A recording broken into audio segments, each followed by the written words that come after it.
There was a time when looking in the mirror filled me with shame. I avoided photographs, social events, even casual outings with friends. At 220 pounds, I felt trapped in my own body, as if I was carrying the weight of not just my struggles but the judgment of everyone around me. My breaking point came one day when I was out of breath walking up a single flight of stairs. My chest was heaving, and my legs felt like lead. I was only 27. How had it come to this? It wasn't always this way. In high school, I was active and confident, but life happened. College brought stress, late-night snacking, and emotional eating. After graduation, a desk job made me sedentary, and the pounds kept creeping on. I would tell myself, I'll start next Monday, but Monday would come and go without a single change. Then, one day, something inside me clicked. It was a small moment, almost insignificant.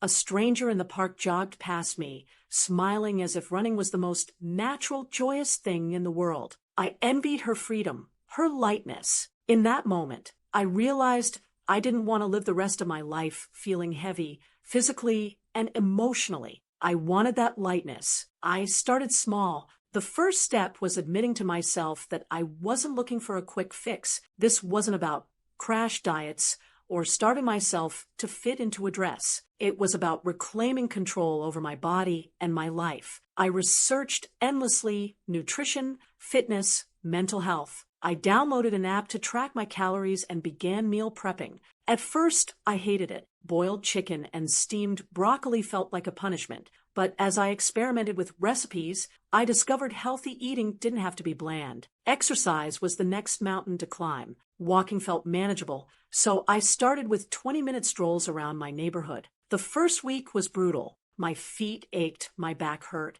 and I felt like everyone was watching me, silently judging. But I kept going, one step at a time. Those 20 minutes became 30, then an hour. Before long, I was jogging for short bursts, feeling the exhilaration of moving my body in a way I hadn't felt in years. The gym was intimidating at first. I felt out of place among the weights and machines, surrounded by people who seemed to know exactly what they were doing. But I reminded myself they all started somewhere. So I focused on my journey. I hired a trainer for a few sessions, and she taught me how to lift weights safely. Lifting became empowering, feeling my strength grow, seeing my muscles develop, and realizing my body was capable of so much more than I had given it credit for. Of course, it wasn't always smooth sailing. There were days I wanted to quit, days when I'd overindulge and feel like I had ruined all my progress. But I learned that one bad day didn't define my journey. What mattered was getting back on track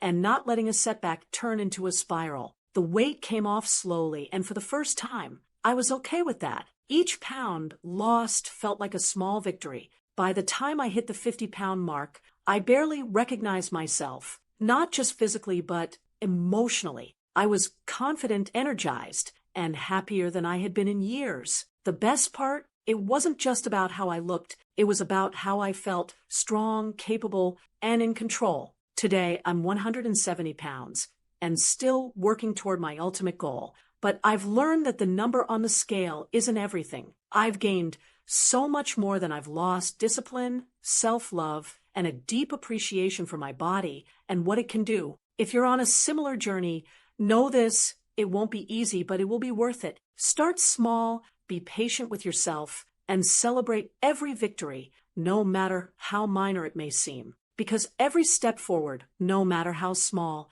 is still progress. And one day, you'll look in the mirror, not with shame, but with pride for how far you've come.